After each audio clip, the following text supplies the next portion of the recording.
Good afternoon mga kababayan, mga subscriber, mga kaibigan, lahat po na nagtatangkilik sa aking channel, TV Lab. Nandito na po ako sa Japan. Nakaalis kami kanina umaga dyan sa Maynila ng 9:15 in the morning. Kaya dito po ako sa lounge, business lounge po. Nakakain na rin ako para tuloy-tuloy ng tulog ko kasi sa pagod ko po. Sobra ang pagod ko. Yung katawan ko po parang nanlalanta. Ang sakit ng ulo ko sa eroplano. Kaya po ako nag-medicine na. Ayan po, ang daming-daming tao. Tignan natin tao po na kumakain. Hindi na natin. Ayan, ang business lounge. Malapit na po kaming mag-boarding ng another airline. Kaya, ayan po. Another 20 more minutes. Mag-board na po kami. Kaya, nandito muna ako. At, ako ay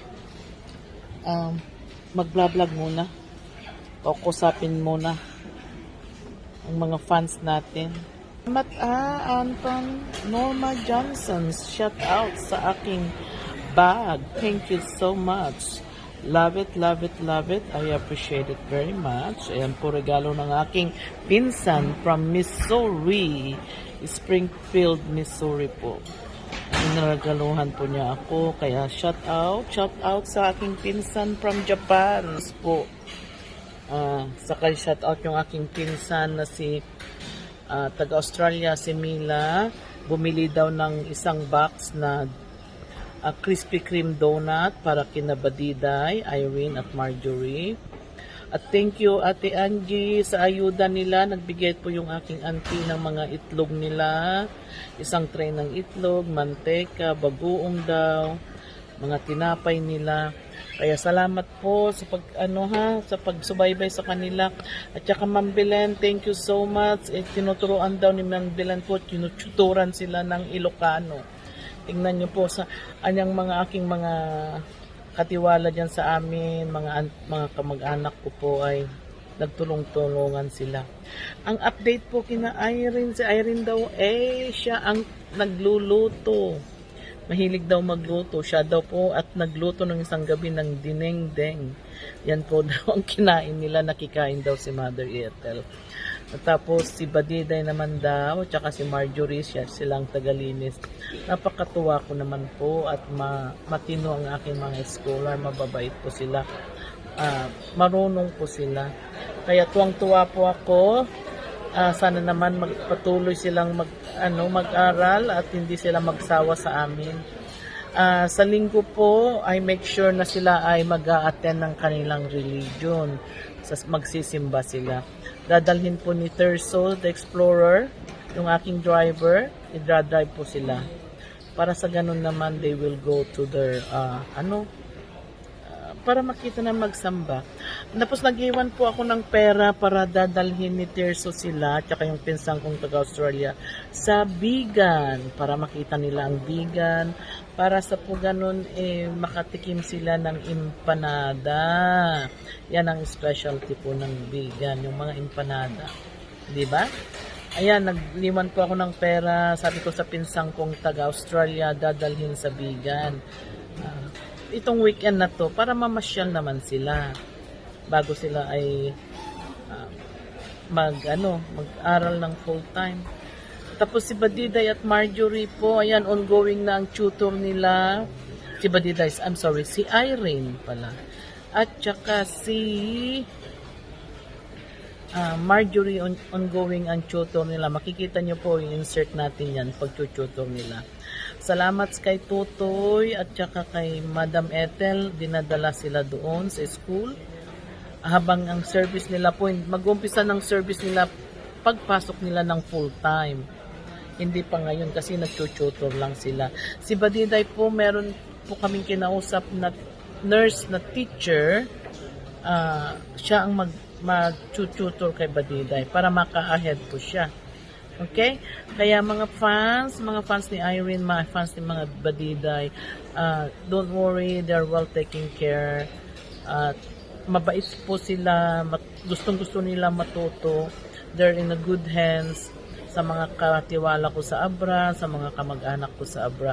They're well taken care. Yan po, ano sila. Tapos sabi ng auntie ko po, yung pinsan ng tatay ko, next week magbibigyan na naman po daw ng ayuda sila. Alam ko naman mayroon na tayong iniwan na pera, iniwan na mga groceries. Kaya lang, syempre pagbigay, salamat, di ba? Ayan, taking care sila. Andyan na po, may elektrisidad na po sila sa bahay. Kaya pwede na silang mag-freezer ng mga pagkain, mga meat, mga isda. Meron na po rin tubig sila, kaya hindi na sila mag-iigib. Nakagaya po nung andyan ako. Di ba nag-iigib kami, hirap na hirap po kami. Kaya, ayan na, kompleto na sila. Dalawa naman ang bathroom sa bahay, isa sa taas, isa sa baba, kaya okay na sila. Hindi na po sila mag-iigib, umaakyat na po ang tubig, may ilaw na po sila. Kaya lang I advise them to use solar as much as they can, okay?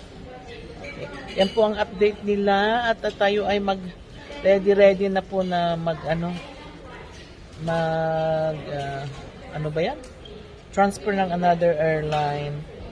Okay, nandito po na ako sa Japan. Kaya salamat again sa inyo. Talagang mahal na mahal ko kayo lahat. I don't know how to help everybody, but I'm sure we could do that someday. Yan po, tinatawag na po kami. We're getting ready to board daw. Mauna na yung aking luggage. Ang dami-daming taong kumakain. Yan na po. Excuse me. Mag-board na po kami. Tinext na nila ako na mag-board na daw kami. Kaya paalis na po kami. Malapit na akong makauwi. Sakit po ng ulo ko. Grabe. Kaya po ako ay nag-take ng nag-take po ako ng medicine. Bakit naman? Ang daming tao dyan. Kumukuha po ng pagkain. Wala na ako sa kadami-daming tao dito sa lounge. Ang dami pong mga ibang airlines sa business class. O yun, ang aking hand carry. Ayan po. Tayo ay mauna na. Excuse me. Thank you. Ayan po yung hand carry ko. Yung dalawa kong computer kasi, dala-dala ko. Alam nyo naman si Mami Dearest nyo, I'm working while I'm traveling, which I always do. Kasi sayang din yung oras ko, ayaw ko nakaupo lang. Ayan. Oopsie. Ito po yung Japan Air, nila. Sabayan niyo po ako ha, subaybayan ang ating paglalakbay. Sana naman we have a safe trip. Sana naman po ay makarating ako sa aking destination na very very safe. 31 daw ang gate ko Kasi dito ang ganda po yung United. Ang United po, inaano nila, tinetextan kayo. O sasabihin, ready na kayo, mag-board na, kaya ko ipaalis na. Gusto ko pa sana mag-shopping, wala na akong paglalagyan. Ayan, na natin. 38 daw ako. Ayan. Lakad tayo ng medyo mabilis-bilis daw. Ay, hindi naman, okay lang. Naka-assign naman ang seat, di ba? Oo. Tulog na lang ako, nag-medicine po ako ng sinus headache. Kasi parang sinus headache yung headache ko po. Tapos, tulog na lang ako, mag-Dramamine, yung parang Bonamine. Para itulog ko, matagal pa po At least almost 14 hours pa ako. Ayan. I cannot wait to be home. Kahit papaano naman, na-miss ko na rin yung mga aso, pusa ko, lalo yung asawa ko. Nanay ko, talaga, hindi ko po kaya ang over, 3 weeks. 55. Ano yun? Ano yan? Nag-stay sale sa, ano daw yan? What is that? This is Tokunaga milk cheese. Oh, it's a cheese? It's a cheese? Oh. Yummy. Oh. This is new flavor. It's okay. This is vanilla and the mascarpone cheese cream flavor. Oh, really? I'll taste. Thank you. This here. Mm. Out in Japan. No. No? No, thank you. Thank you. Dumaan pa ako, nakipagtikim-tikim. Ano yan? Masarap daw na cheese. Hindi naman masarap. Christian Dior. Ayan po, oh. May Christian Dior pa tayo. Ang laki po ng, lawak po ng ganda-ganda ng ano nila dito. Ang kanilang airport here in Japan. I love Japan. Napakalinis. Which I always, I always drop by here at Japan. Oh, mag-shopping tayo ng Louis. Wala nang pera po. Ano na nabalatan. Wala nang pera. Tignan natin yung Louis natin.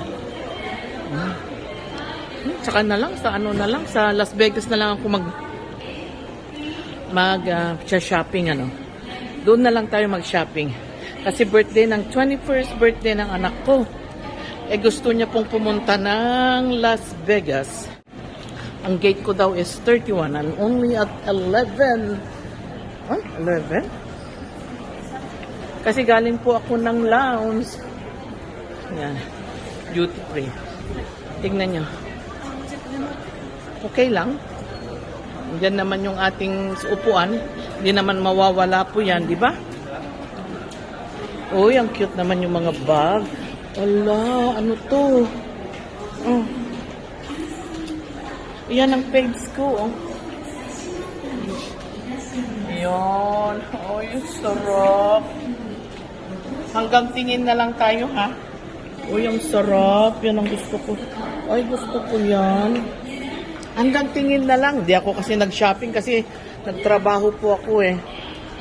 Nagtrabaho po ako sa lounge kanina. Marami pa akong email. Ay, may Gucci sila. Ako naman palagi naman akong ganyan. Pag nasa airport ako. Ang mahal-mahal naman dito. Dito lang kasi, pag nasa airport po kayo, walang tax. Pag kayo nagsha-shopping, kaya lang ang mahal dito, eh.